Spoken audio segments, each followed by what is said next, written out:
Hello dear students, my name is Chandresh Bhange, faculty in Electronics and Telecommunication Department, NIT Polytechnic, Nagpur. Today's subject name is Microwave and Radar.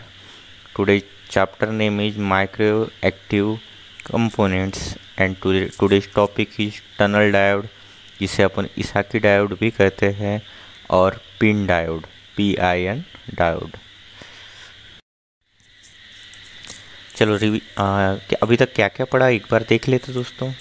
सबसे पहले various अपन ने tease पढ़े microwave, जो E plain tea, H plain tea, magic tea, red trace, ring tea, ये अपन ने पढ़ा हुआ है, जो माइक्रोवेव कंपोनेंट का पहला पार्ट था। दूसरा आइसोलेटर पढ़ा, सर्कुलेटर पढ़ा हुआ है, फ्लेंजेस पढ़े, रोटेटिंग कपलिंग पढ़ा, बेंड्स पढ़ा है, कॉर्नर पढ़ा है, टैपर पढ़ा है, और ट्विस्ट, ये माइक्रोवेव जो कंपोनेंट कनेक्ट करने के लिए जो डिवाइसेस है वो ये पड़ा हुआ है। डायरेक्शनल कपलर, जो माइक्रोवेव वेवगाइड को कपल करने के लिए काम में आता है, जिसे जॉइन करने के लिए काम में आता है। डिश एंड हॉर्न एंटीना, जो माइक्रोवेव एंटीना ये पड़ा है। 2 कैविटी क्लिस्ट्रॉन एम्पलीफायर पड़ा है, जो माइक्रोवेव जो सिग्नल रहता है उसे वीक सिग्नल से स्ट्रॉन्ग करता है।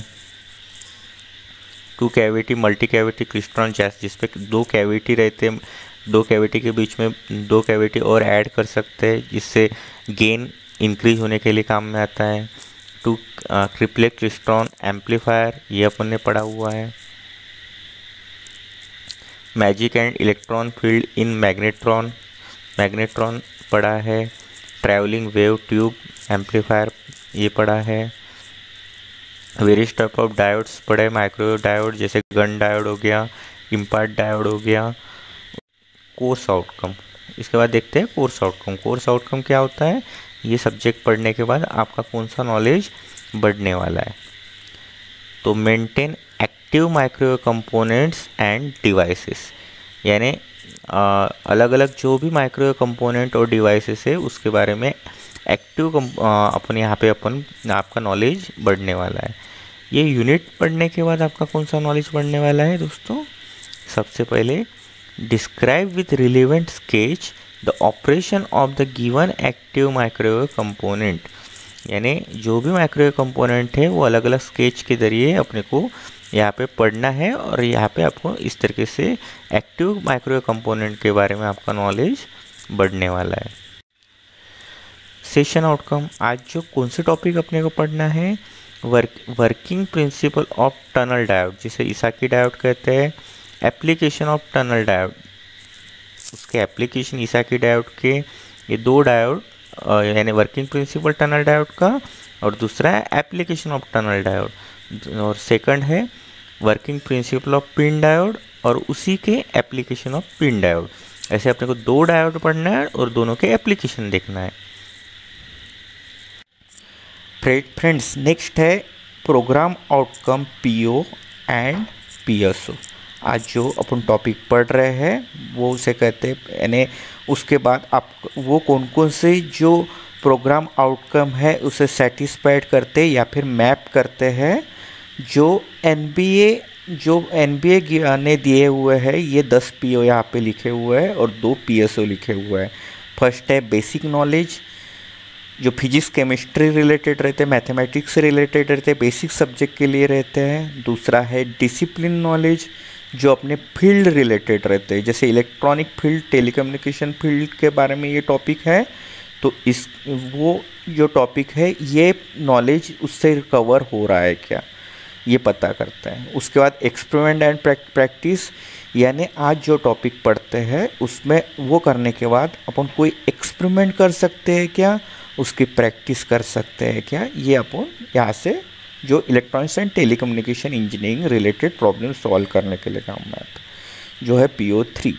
PO4 क्या है, इंजीनियरिंग टूल्स, यानी आज जो टॉपिक पढ़ रहे हैं उससे कोई ऐसा नॉलेज जो डेवलप हो रहा है क्या, जहाँ पे इंजीनियरिंग टूल्स यानी इलेक्ट्रॉनिक्स एंड टेलीकम्युनिकेशन की टेक्नोलॉजी से कोई टूल्स का यूज किया जा रहा है क्या, वो आपको पता, यानी PO4 में होता है वो।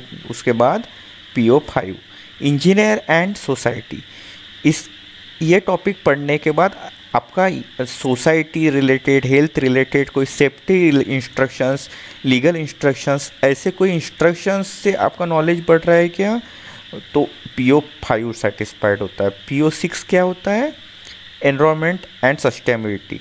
इसमें क्या होता है कि जो एटमॉस्फेयर है, जो बाहर का वातावरण है, उसका वो टॉपिक पढ़ने के बाद इस रिलेटेड आपका कोई नॉलेज बढ़ने वाला है क्या, वो है PO6।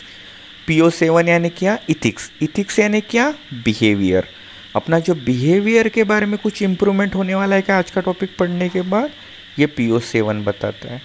PO8 क्या है, individual and team work. Individual and team work में क्या होता है दोस्तों, यहाँ पे आप आज जो टॉपिक पढ़ने वाले हो उसमें कोई लीडरशिप क्वालिटी बढ़ रही है या फिर टीम मेंबर करके कुछ काम करना है क्या, इसका नॉलेज कोई बढ़ रहा है क्या, तो ये PO8 होता है।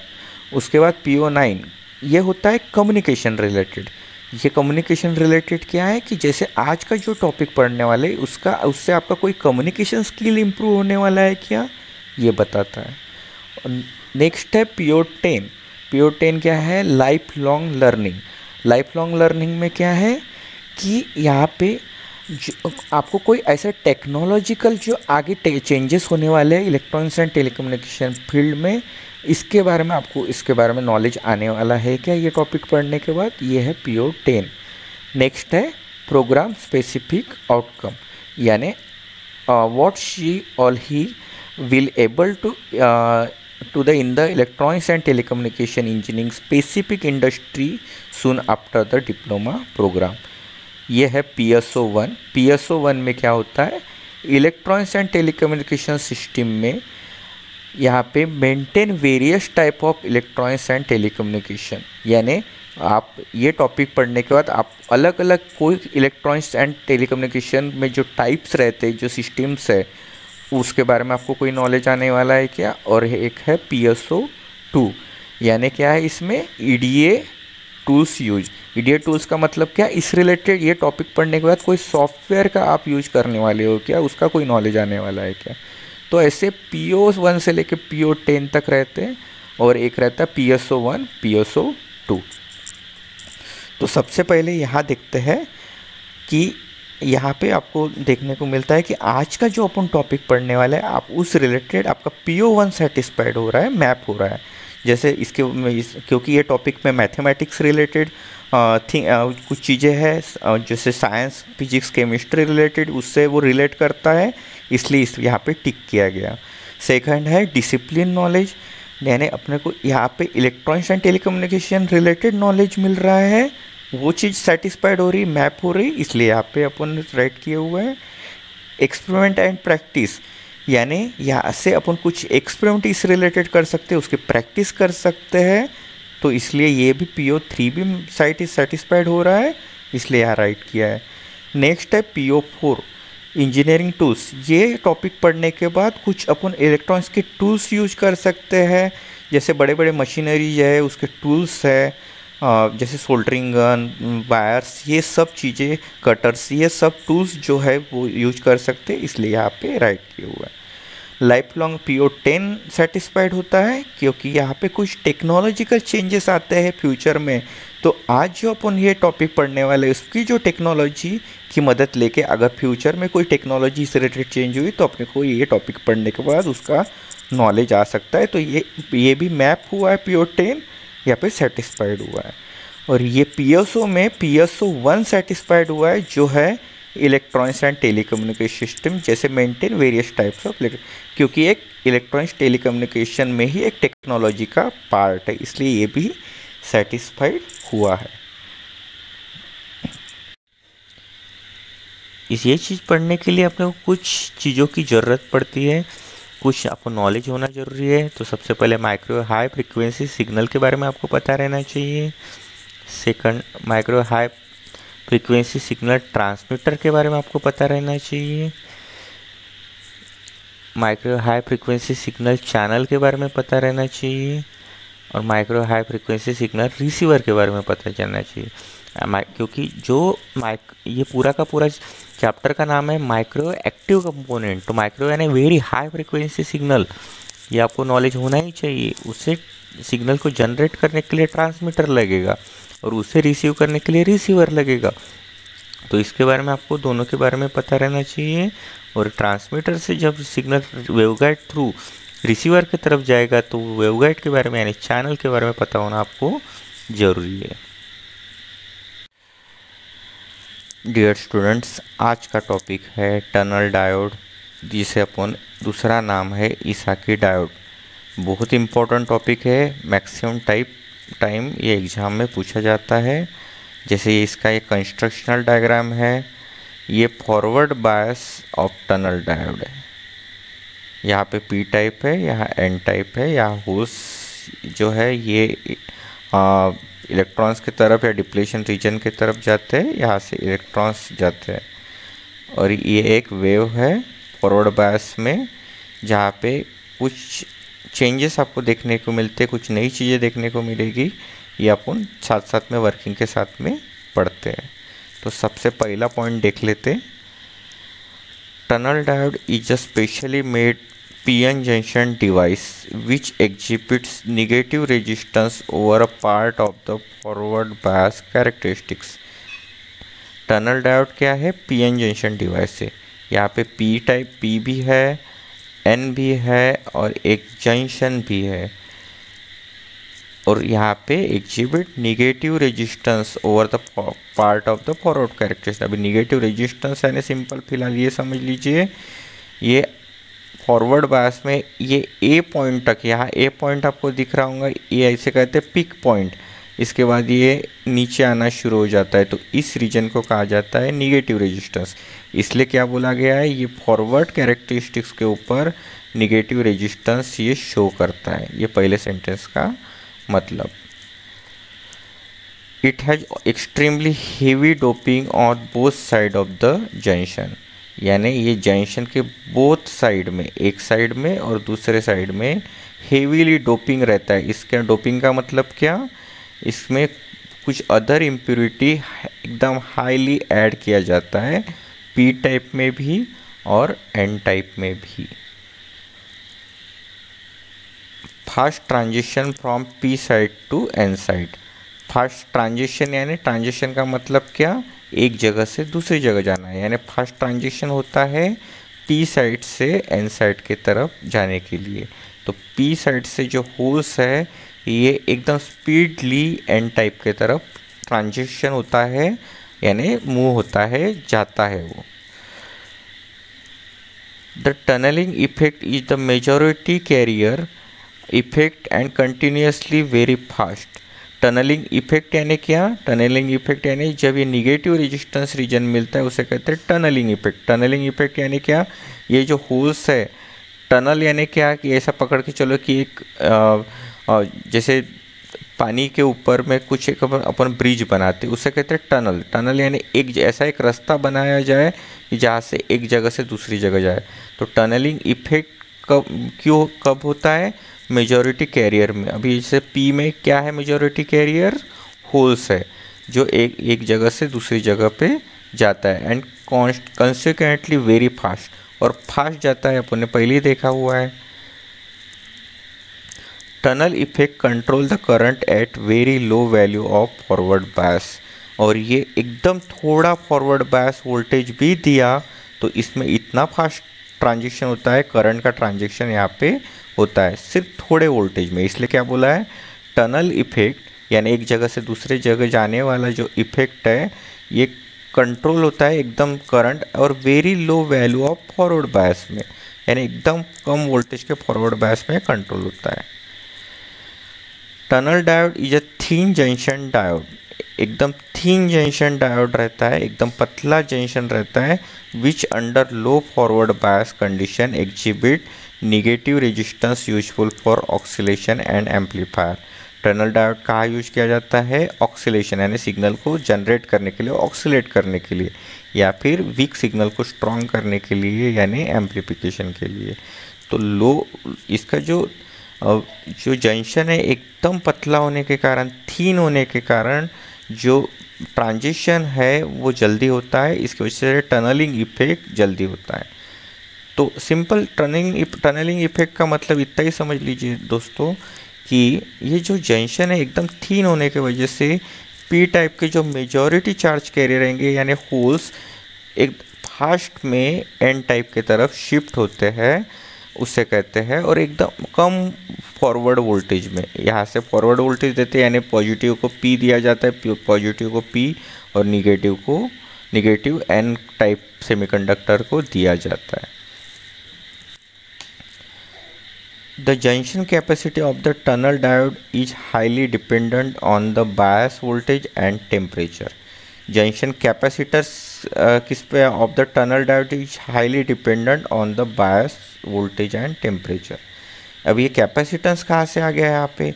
जैसे ये जंक्शन के यहाँ पे आपको दिख रहा होगा एक प्लेट है और यहाँ पे दूसरी प्लेट है। जैसे कैपेसिटर में 2 प्लेट होती है तो इस पर्टिकुलर एरिया को कहा जाता है। और ये जो एरिया है ये है डाइलेक्ट्रिक एरिया। जैसे कैपेसिटर में कैपेसिटर की एक प्लेट होती है, कैपेसिटर की दूसरी प्लेट होती है, उसके बीच के जो एरिया को कहा जाता है डाइलेक्ट्रिक एरिया। तो यहाँ पे उसने कैपेसिटेंस, तो ये किस पे डिपेंड है? इसके आजू बाजू में जो टेम्परेचर है वो कितना है और इसको जो वोल्टेज दिया जा रहा है वो कितना है। तो junction capacitance of the tunnel diode is highly dependent on bias voltage and temperature. Very small tin diode about 50 micrometer in diameter is soldered or alloyed to the heavily doped including N-type GE, GASB और GAS material। यानी 50, ये जो आपको symbol है यहाँ पे round में दिख रहा है, ये 50 माइक्रोमीटर डायमीटर का होता है और ये सोल्डर्ड किया जाता है। इसका जो उसकी जो लीड है उसका, तो वो लीड सोल्डर की जाती है और इसमें डोपिंग रहती है कौन से मटेरियल की? एन टाइप जर्मेनियम और ये सब मटेरियल की इसमें अलॉयमेंट रहता है। जॉइनिंग के वक्त टर्मिनल को जॉइन करने के बाद इसका अलॉय मटेरियल का यूज किया जाता है। The pellet is then soldered to cover pedestal used for heat dissipation which forms the anode contact। यहाँ पे आपको दिख रहा होगा कोवर पेडिस्टियल, यानी कोवर पेडिस्टियल एक टेक्निक है, उसका मदद लेके एनोड टर्मिनल उसे कनेक्ट किया जाता है। तो एनोड कॉन्टैक्ट उसे कनेक्ट किया जाता है। Second, the cathode contact it also connected to the tin dot via mesh screen using mesh screen technique use to reduce the inductance. यानी यहाँ पे भी आपको कोवर दिख रहा होगा, यहाँ पे कैथोड जो टर्मिनल है उसे कनेक्ट करने के लिए आपको यहाँ पे कोवर टेक्निक की मदद ली जाती है जो इंडक्टेंस को भी रिड्यूस करता है। The diode has ceramic body ceiling lead on top. ये सिरेमिक बॉडी से बनता है और इस पे लीड जो है वो टॉप पे यानी सोल्डर किया जाता है। In tunnel diode semiconductor material are very highly dope, यानी वेरी हाईली डोप रहता है semiconductor as much as 1000 times more than the ordinary diode.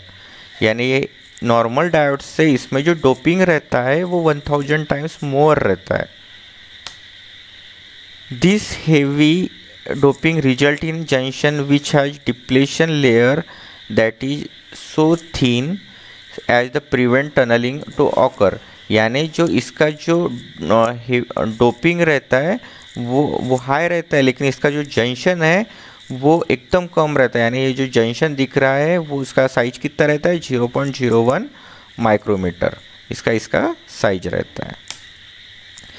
In addition the thinness of the junction allowed the microwave operation of the diode because it considerably shorten the time taken by the carrier to cross the junction।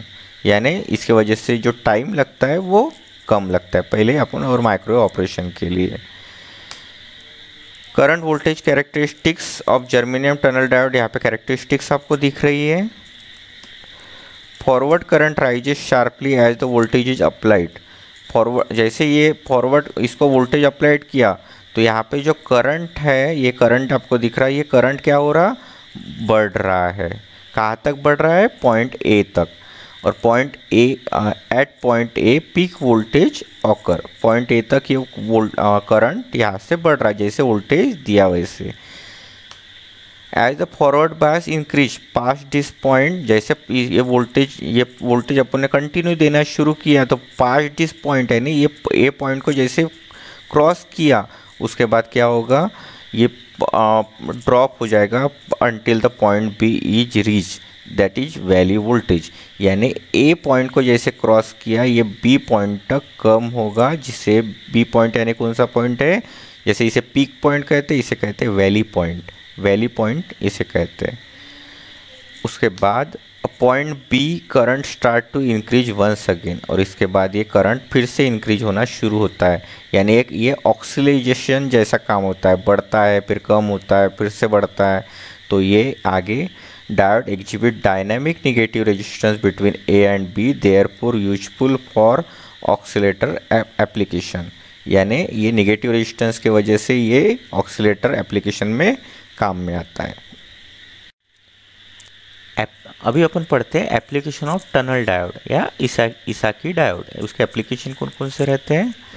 Tunnel diode में B use in mixers जहाँ पे block diagram में mixer अपन ने देखा इसके पहले, तो mixer में टनल डायोड यूज किया जाता है।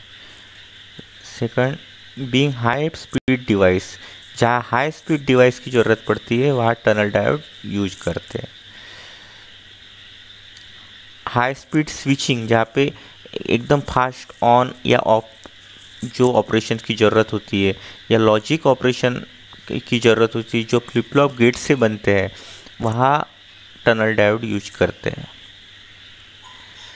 Use in oscilloscope up to 100 gigahertz, जो वेरी हाई, गीगाहर्ट्ज़ का मतलब वेरी हाई फ्रिक्वेंसी का सिग्नल जो ऑक्सीलेटर जनरेट करता है, उसके अंदर भी टनल डायोड और इसाकी डायोड ये कनेक्ट रहते हैं। एक्चुअल टनल डायोड किस तरीके से दिखता है, ये टनल डायोड के अंदर में जिस तरीके से चीज़ें है वो इसमें दिखाई दे रही है, और ये टनल डायोड एक्चुअल में इस तरीके से दिखता है।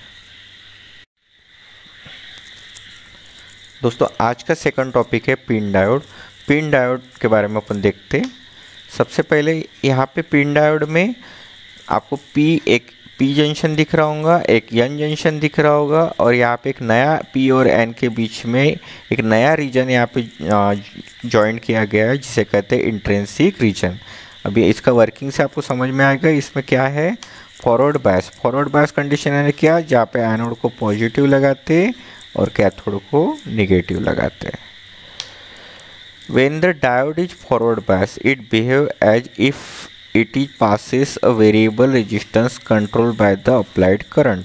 यानी जैसे अगर कोई करंट को कंट्रोल करने के लिए वेरिएबल रेजिस्टेंस लगता है, यानी रेजिस्टेंस की वेरिएबल रेजिस्टेंस का क्या काम होता है, अगर इसकी वैल्यू अगर अपन बढ़ाते हैं तो करंट आगे जो जाएगा वो कम जाएगा, क्योंकि ये रेजिस्टेंस क्या करता है, करंट को अपोज करता है। और अगर रेजिस्टेंस की वैल्यू कम की तो सामने जो करंट जाएगा वो ज़्यादा जाता है, तो वो एज ए रेजिस्टेंस करके ये डायोड वर्क करता है। When a pin diode is forward bias, pin diode अगर ये फॉरवर्ड बायस है तो क्या होता है, holes and electrons are injected from the P and N region into the I region. यानी जैसे फॉरवर्ड बायस होता है तो पी से होल्स और एन से इलेक्ट्रॉन्स ये आई रीजन में जमा होना शुरू हो जाता है, इंजेक्ट होना शुरू हो जाता है। इंजेक्शन जैसे, इंजेक्ट का मतलब इंजेक्शन जैसे, इसको ये पी से होल्स आई की तरफ जाते हैं और एन से इलेक्ट्रॉन्स आई की तरफ जाते हैं।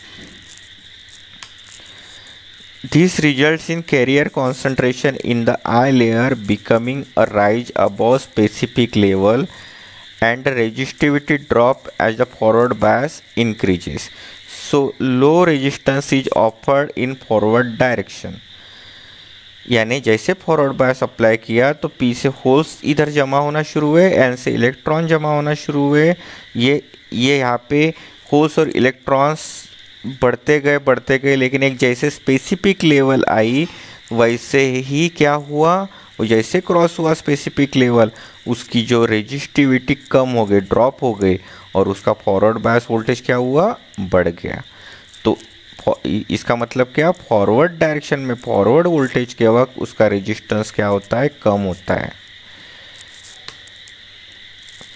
The resistance is inversely proportional to the DC bias voltage applied to the diode. यानी जैसे ही इसको supply voltage DC supply voltage applied करते हैं तो जैसे जितना ज़्यादा वोल्टेज अपन इसको देंगे उसकी रेजिस्टिविटी कम होगी, क्योंकि पहले अपन ने देखा है एक एज ए रजिस्टर करके ये वर्क करता है, एज ए वेरिएबल रजिस्टर करके ये एक्ट करता है। Pin diode suitably bias therefore act as a variable register करके पहले ही ना कहा गया है। हाई फ्रीक्वेंसी रेजिस्टेंस में very over a wide range of 0.1 ohm to 10 kilo ohm. यानी ये एकदम हाई फ्रीक्वेंसी रेजिस्टेंस करके वर्क करता है। जो रेंज होती है उसकी, यानी ये कौन से रेंज का रजिस्टर करके एक्ट कर सकता है, कितने रेंज का, 0.1 ओम टू 10 किलो ओम का रेजिस्टेंस तक एक्ट कर सकता है, उसको वर्क कर सकता है। दूसरा है रिवर्स बायस, ये हो गया फॉरवर्ड बायस में, ये हो गया अभी रिवर्स बायस। रिवर्स बायस में कैसा, when the diode is reverse bias the I region in P and N layer will become thicker. अभी रिवर्स बायस में क्या होगा दोस्तों, एनोड को लगाएंगे निगेटिव और कैथोड को लगाएंगे पॉजिटिव। इसकी वजह से पी में जो होल्स रहेंगे वो एनोड के निगेटिव की तरफ अट्रैक्ट होंगे और एन में जो इलेक्ट्रॉन्स मेजॉरिटी चार्ज करे रहेंगे वो कैथोड में जो पॉजिटिव दिया इसकी तरफ अट्रैक्ट होगा। तो इसका जो जाड़ी है, उसकी जो थिकनेस है ये बढ़ती जाएगी, ये ब्रॉड होती जाएंगी, यानी इधर ये जाएगा और ये यहाँ से इधर जाएगा। तो इसका जो लंबाई है, इसकी जो थिकनेस है ये बढ़ती जाएगी। तो इसलिए कहा गया है when the diode is reverse bias the I region in the P and N layer will become thicker. The reverse resistance will be very high and almost constant. अभी ये लेयर अगर थिक हो गई, बड़ी हो गई, तो इसका रेजिस्टेंस हाई रहता है। जैसे फॉरवर्ड बायस में क्या था, रेजिस्टेंस कम था, यहाँ पे रेजिस्टेंस क्या था, कम था, रेजिस्टेंस की वैल्यू लो थी, ठीक है। लेकिन रिवर्स बायस में रेजिस्टेंस की वैल्यू वेरी हाई रहती है और ये कांस्टेंट रहती है, फिक्स रहती है। थर्ड यहाँ पे है, जैसे फॉरवर्ड बायस एक हो गया रिवर्स बायस, और तीसरा एक रहता है नया इसमें जीरो बायस। इसमें क्या होता है, at the zero bias the diffusion of the holes and electrons across the junction cause I region of thickness inversely proportional to the impurity concentration. यानी इसमें क्या रहता है कि जितने यहाँ पे पी से होल्स आएंगे और एन से इलेक्ट्रॉन्स यहाँ पे आई रीजन में जमा होंगे, तो उसका उसके वजह से वो जो उसकी जो आई रीजन की थिकनेस है वो उसके इम्प्योरिटी कॉन्सेंट्रेशन के इन्वर्सली प्रोपोर्शन रहेंगी। यानी इसका मतलब क्या, अगर पी के होल्स और एन के इलेक्ट्रॉन्स अगर ज़्यादा रहे तो इसका जो थिकनेस है ये कम हो जाएगा, और पी से जो होल्स और एन से जो इलेक्ट्रॉन्स आ रहे वो कम हो गए तो आई की थिकनेस ज़्यादा हो जाएगी, बढ़ जाएगी। In zero bias diode has high impedance. Zero bias में डायोड का इम्पीडेंस हाई रहता है।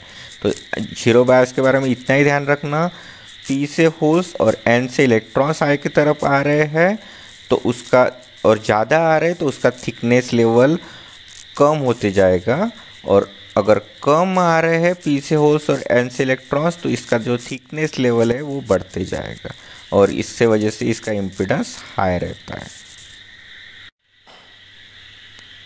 अभी देखते हैं दोस्तों एप्लीकेशन ऑफ पिन डायोड, कहाँ पे पिन डायोड यूज किया जाता है।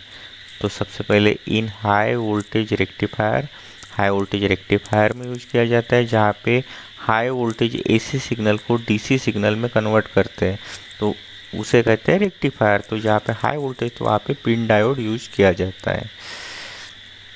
इन आरएफ स्विच, आरएफ यानी रेडियो फ्रिक्वेंसी यानी वेरी हाई फ्रिक्वेंसी पे जहाँ पे ऑन या ऑफ की ज़रूरत होती है, यानी स्विच का काम क्या होता है, ऑन करना या ऑफ करना, और आरएफ यानी क्या, वेरी हाई फ्रिक्वेंसी का सिग्नल। तो उस टाइम पे उस स्विच के अंदर में पिन डायोड यूज करते हैं। इन फोटो डिटेक्टर, जिस फोटो यानी लाइट डिटेक्टर, यानी उसे लाइट को डिटेक्ट करके जो ऑपरेशन परफॉर्म करते हैं उस डिवाइस को कहते हैं फोटो डिटेक्टर। ऑपरेशन यानी क्या कि रेजिस्टिविटी बढ़ना, कम होना, ऑन होना, ऑफ होना, यानी फोटो लाइट के मदद से जो इलेक्ट्रॉनिक डिवाइस ऑपरेशन परफॉर्म करता है उसे कहते हैं फोटो डिटेक्टर। इसके अंदर भी पिन डायोड यूज करते हैं। It is use in phase shifter, अगर पॉजिटिव फेज से निगेटिव फेज की तरफ सिग्नल शिफ्ट करना है या फिर उल्टा निगेटिव से पॉजिटिव की तरफ, उसे वहाँ पे फेज शिफ्टर यूज करते हैं। और पिन डायोड फेज शिफ्टर के में यूज किया जाता है। It is use in amplitude modulation. Amplitude modulation इसके पहले भी अपन ने देखा है। एम्पलीट्यूड मॉड्यूलेटर के अंदर पिन डायोड यूज करते हैं। लिमिटर सर्किट में यूज किया जाता है, जहाँ पे सिग्नल को लिमिट एक रेंज तक लाया जाता है, उसे कहते हैं लिमिटर। और लिमिटर के अंदर में पिन डायोड यूज किया जाता है। एक्चुअल पिन डायोड किस तरीके से दिखता है दोस्तों, ये पिन डायोड का सिंबल है। ये अलग अलग टाइप के पिन डायोड यहाँ पे आपको दिख रहे हैं। कुछ इम्पोर्टेंट फैक्ट्स है वो देख लेते, जो आपको नोट्स में भी दिया गया है, तो उसके हिसाब से। तो name of microwave diode suitable for following application. अलग अलग अपन ने माइक्रोवेव डायोड पढ़े हैं, तो कुछ एप्लीकेशन एग्जाम में दिए जाएंगे, उसके हिसाब से आपको डायोड के नाम सजेस्ट करना है जो माइक्रोवेव डायोड रहना चाहिए, यानी हाई फ्रिक्वेंसी पे काम करने वाले डायोड रहेंगे। तो सबसे पहले कौन सा पहला एप्लीकेशन, माइक्रोवेव ऑक्सीलेटर। यहाँ पे किस टाइप का डायोड यूज किया जाता है, तो याद रखना है अपने को गन डायोड। नेक्स्ट है replacing travelling wave tube transmitter. अगर ट्रैवलिंग वेव ट्यूब ट्रांसमीटर अपने को रिप्लेस करना है तो कौन सा डायोड यूज करते हैं, impart diode. Third, microwave power switching. Microwave power switching कहाँ यूज किया जाता है, PIN डायोड। यानी माइक्रोवेव पावर स्विचिंग में कौन सा डायोड यूज किया जाता है, PIN डायोड। नेक्स्ट है एयरबोर्न रडार। एयरबोर्न रडार में कौन सा डायोड यूज किया जाता है, इम्पार्ट डायोड। लॉजिक ऑपरेशन में कौन सा यूज किया जाता है, tunnel diode.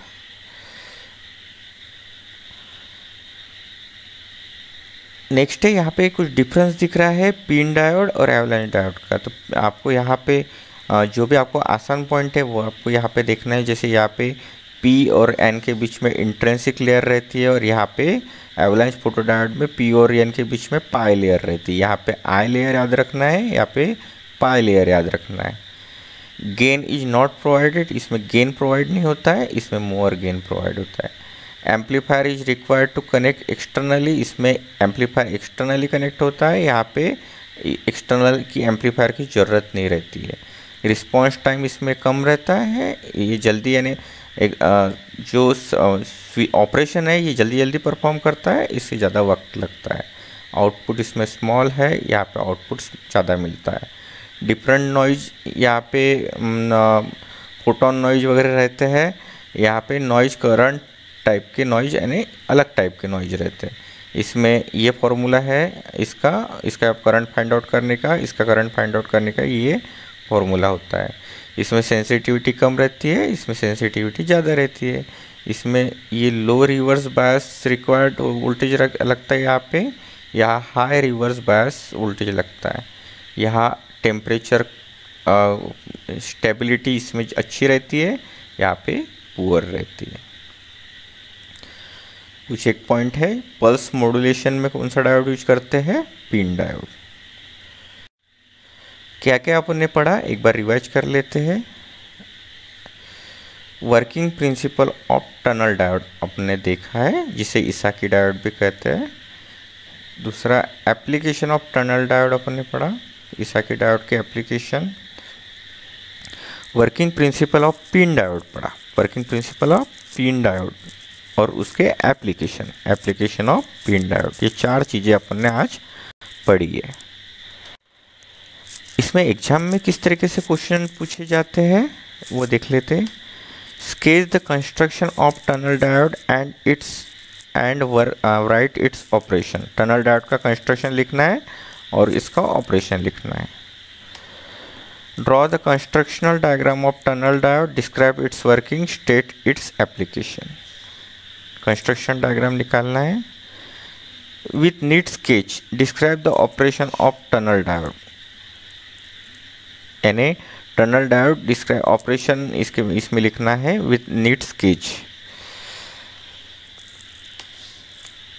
With NEET sketch describe the operation of PIN diode, pin diode का यहाँ पे ऑपरेशन लिखना है। Draw the construction of PIN diode, describe working principle. Construction of PIN diode लिखना है और इसका वर्किंग प्रिंसिपल लिखना है। थैंक यू दोस्तों।